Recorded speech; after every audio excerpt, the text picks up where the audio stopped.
Today, I'm going to share with you 3 tips on how to build a passive house superstructure.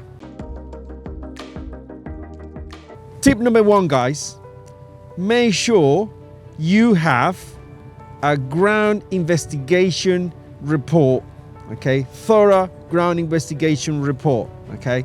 With that information in hand, what is going to happen is your structural engineer is going to use all the information, which is basically the ground bearing capacity.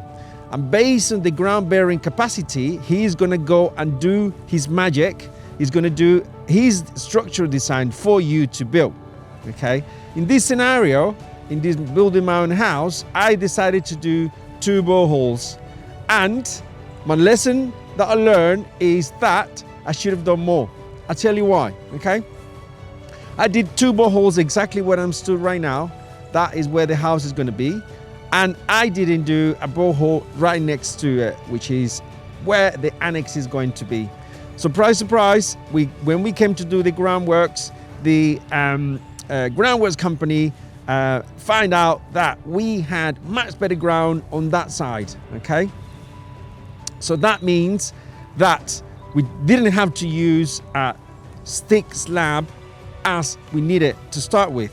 So tip number 2 here, guys, is use, okay, a structural engineer that is flexible, okay, and is willing to change the design once you got all the information, okay? So basically what happened here, guys, was that once we started excavation, I went and spoke to my structural engineer and I mentioned that we had a much better ground over there. Over here, we have cohesive clays, right? A section of the house is going to be sat on a cohesive clay area.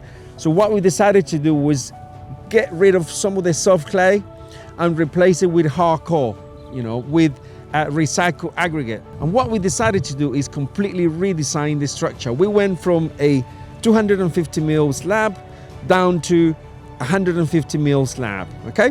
At the back, I've got a 2,700 litre tank, okay? This tank is from a company called Silencio and costs us roughly £2,300 to purchase. That includes a pumping system.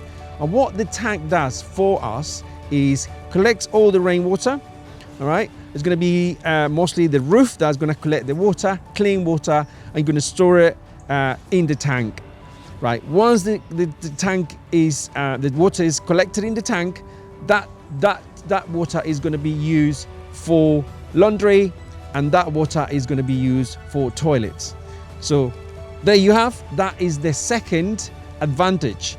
You are not going to utilize clean water to power your toilets or power your washing machines now. You're going to use your own water, and that means a cost saving for you.